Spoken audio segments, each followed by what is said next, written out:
future is electric, but powering that future depends on minerals hidden beneath our feet. Join us for a compelling fireside chat with industry veteran Timothy Biggs, author of Mining: Why It's Essential for a Sustainable Future. As demand for minerals grows, it is vital for states and societies to engage constructively with mining's practical realities. At the same time, mining companies must address their legacy of environmental and social problems and improve public trust.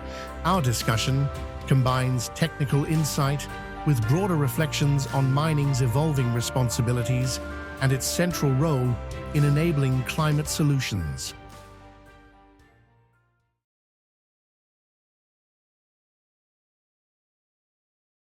Well, thank you, Alexandra, for keeping to time. Well done. And thank you to Tim for joining me. So I very much enjoyed reading your book, Mining and Why It's Essential to a Sustainable Future.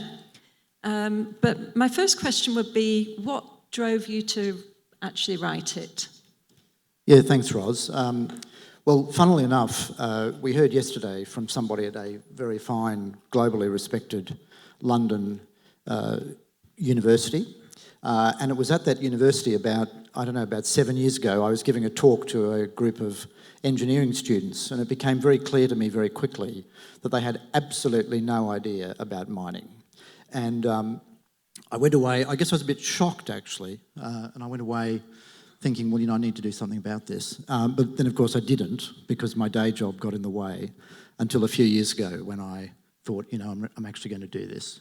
And in fact, I went to see, at the time, he was still the CEO of Anglo American, a guy called Mark Cutifani. I'm sure a lot of you know Mark. And he said, what are you going to do? Because I just left where I'd been. I just left Deloitte, where I ran their mining practice. And I said, well, I think I might write a book.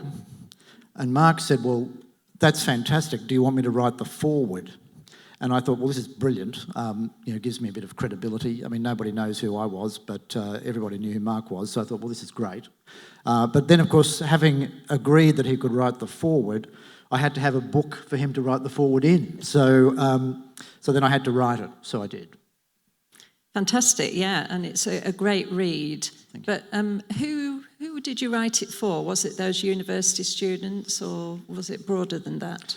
Well, it's for two sets of people. It's for people who don't know much about mining, or indeed anything, and who probably have a negative view of mining.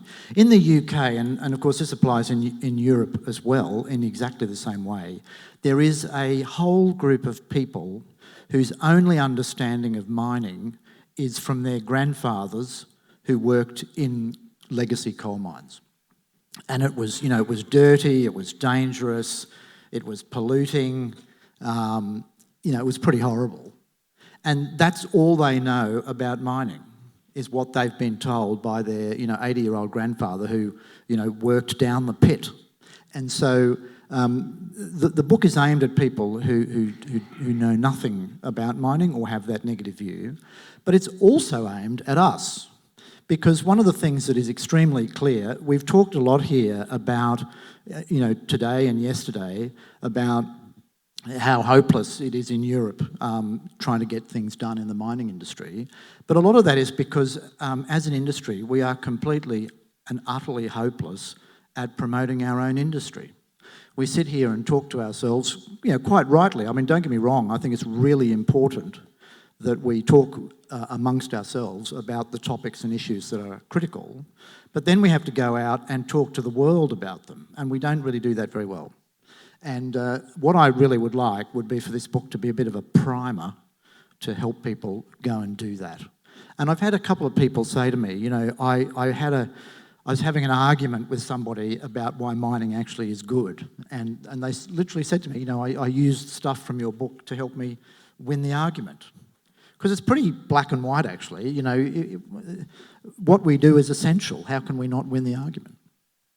Yeah, and I know in your book you say that miners should take control of the narrative, and so your book is to help them do that. Exactly. Yeah. So you mentioned coal, And I was surprised in a book about sustainable future that you spend a chapter defending coal. Can you tell me more about why you do that? Well, it's what I'm defending is the mining, is that as miners, we should help the world get the best environmental outcome. And the world, you know, the atmosphere doesn't particularly have sort of barriers. I mean, obviously there are parts of the world that are more polluted than others, but in Australia, where I can't come from originally, although I've lived in the UK for 12 years, but in Australia, there's a big argument about whether they should dig up thermal coal and export it overseas. And Australia's a funny country. Everybody thinks that Australians are very laid back, but actually they're not. They're almost quite the opposite. They get very worked up about things, and what they will do, they'll take something from, you know, sort of global issues, and then they'll multiply it by 10. And one of the things that they've done is this whole question around, you know, quite rightly thinking about the sustainability impact of energy, and particularly of fossil fuels. And so there's a very big body of opinion in Australia that we should not dig up and export our thermal coal. And so what I'm saying in the book is that actually that's an extremely narrow and, in fact, unhelpful way to go. Because at any one time, as most of you probably know, around the world there's about 600 coal-fired power stations being built. There are tons of countries around the world that are very keen on continuing to burn coal because they want the cheap energy that it gives. Now, we can disagree with that, and we probably do disagree with that, actually. But the point is, it's happening, and we can't stop it. It's happening. So we can either dig up Australian high-quality thermal coal with a very high calorific value, very low whatever all the other things are that make coal polluting, and sell it to these people who are then going to burn it. Or we can refuse to do that, and that's fine. They'll say, okay, no problem, I will just use much more polluting Indonesian or Indian or Chinese coal, and I'll just burn that instead. And the outcome will be that the world will have a whole lot more polluting output from coal-fired power stations, and nothing else will change. Yeah, and I used to work for the Mining Remediation Authority, who managed all the legacies of coal mining in the UK.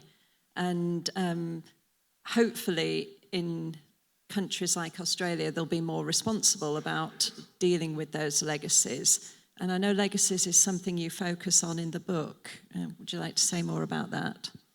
Yeah, so the mining industry in a lot of the world has, of course, been quite poor and has left a lot of legacies. That's absolutely right. And one of the things I talk about in the book is the need for, particularly, and we heard from the last session actually, it was quite helpful, particularly for mainstream, sensible investors and financiers to be involved in the mining sector. Because if we don't have miners, funded, supported, and in fact, indeed regulated in jurisdictions that take things like sustainability, legacy, closure, mine closure, preparation, all of those things seriously, then what will happen is that miners and some miners, not all, but some miners will simply look to jurisdictions where they're not that interested. If we can't have well-regulated, sensible,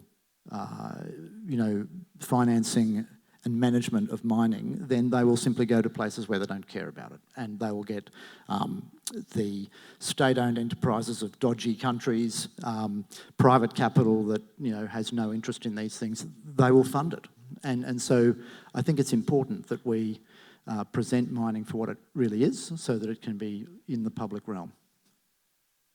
Yeah, and following on from that, we've obviously talked a lot about critical minerals over the last few days, and you talk about critical minerals in the book. And you make a point that there's a reason why most of the processing is in China, and that's because we didn't want the pollution. And if we're going to open mines and processing plants in Europe, we're going to have that pollution here. Would you like to say more about that? Yeah, no, exactly. I mean, look, mining for critical minerals is easy. I mean, it really is. It's pretty straightforward. And there's a lot of critical minerals, as has been already discussed, in all sorts of places, including, you might say, friendly countries like Australia, Canada, the US, Europe, even bits of England, actually. The big problem with critical minerals, as we've talked about, I think, is processing. To get 1 kilogram of certain critical minerals involves about, a ton of water that's then left with, heavy metals and all sorts of horrible things. And it's really pretty disgusting. It doesn't mean you don't do it, but it means you have to accept that it's not going to be very pleasant. And of course, that's what happened, was that 30 years ago, perhaps, the world thought, oh, we don't want this, we'll just export it.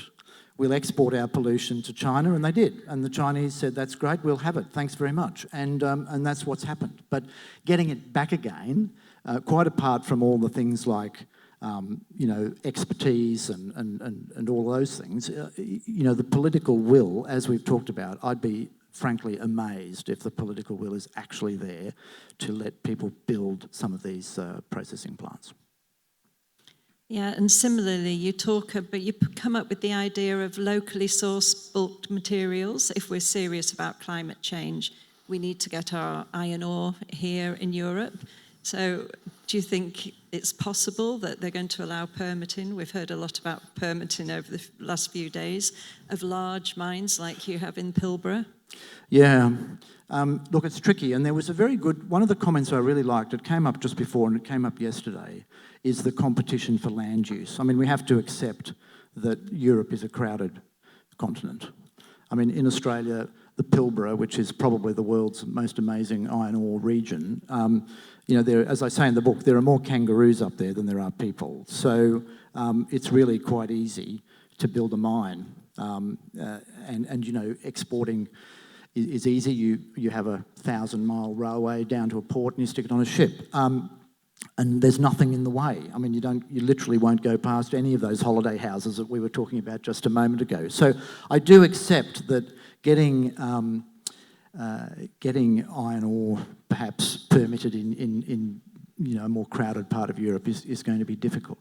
And maybe for things like that, then you say, well, there are limitations, and I accept that. But what I get frustrated about is where people are rejecting what could be some kind of bulk mine for reasons of environmentalism, where they say, well, we don't want you to dig that coal up here. Why don't you dig it up in the United States and then ship it across on a ship that uses heavy fuel oil and all the other things, and bring it here, and we'll use it here. And so the net effect is identical on the digging up part, plus the pollution from the ship. So that makes no sense to me at all. Yeah, and you do talk in the book about the importance of assessing the total cost of use and including these externalities. Yeah. No, exactly. And the United Kingdom is particularly bad at this. They're forever. We have a.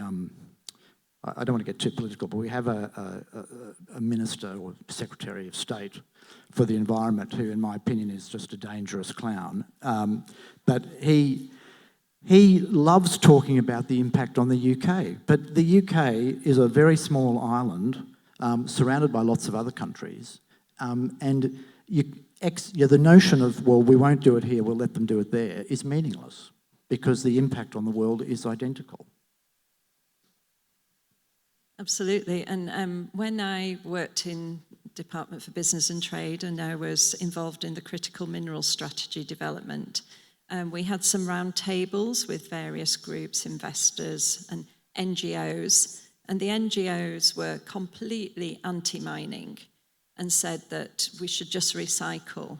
And you talk about recycling in the book. Would you like to tell us more about your thoughts? Yeah, absolutely. I'm a huge fan of recycling. And in fact, there's a guy that I worked with at the university that I have a part-time position at, who is running a project on what's called the right to repair.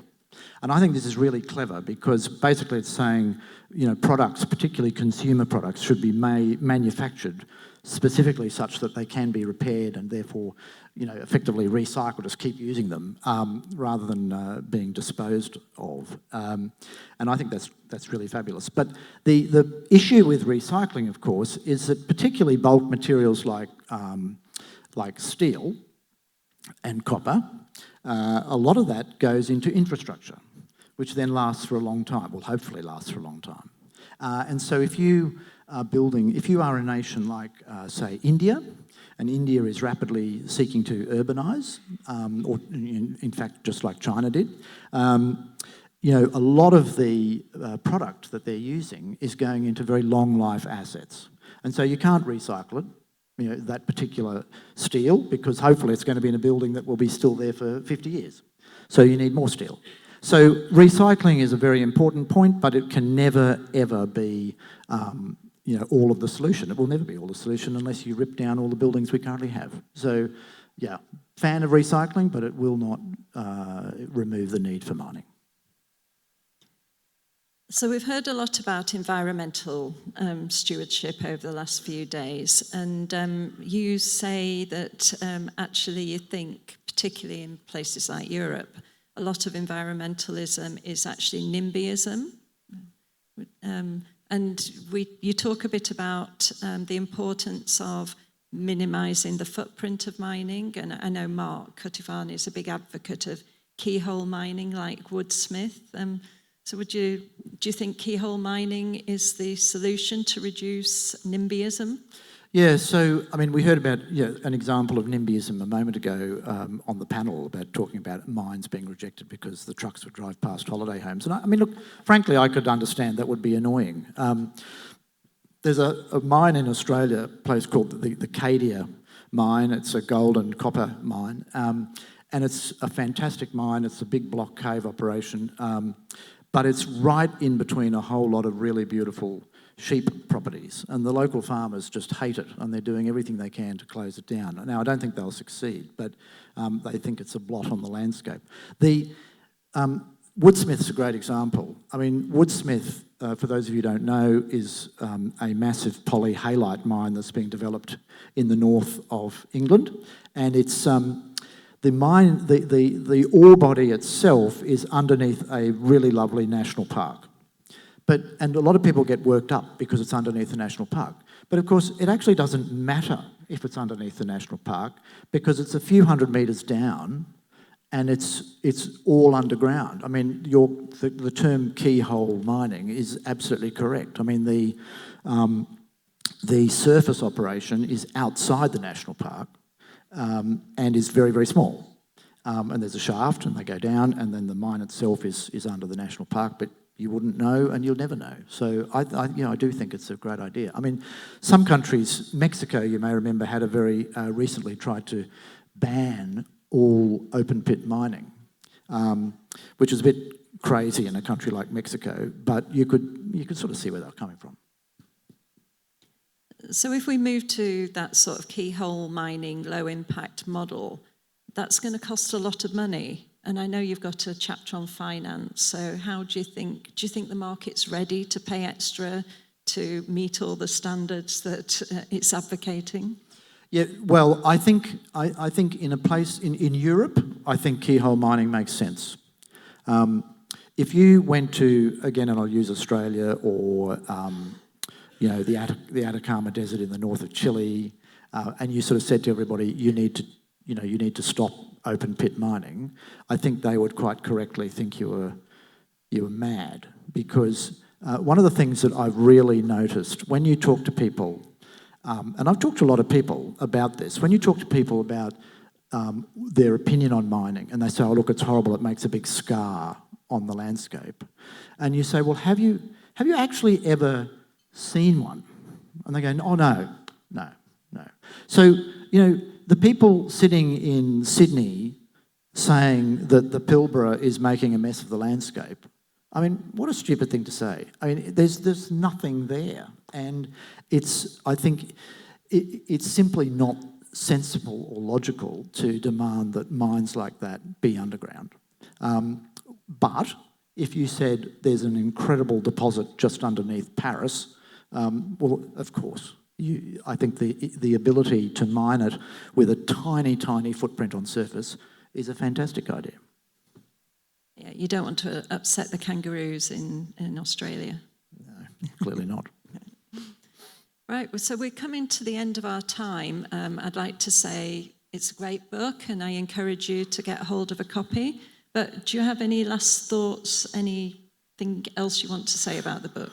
Yeah, the only thing I'd say that I haven't said already is when you're talking, and to this I address the whole team here, when you're talking to people who don't know much about mining, their immediate expectation and perception is that when we talk about a more sustainable world, when we talk about renewable energy, the energy transition, all of those things, their expectation will be that that's going to lead to less mining.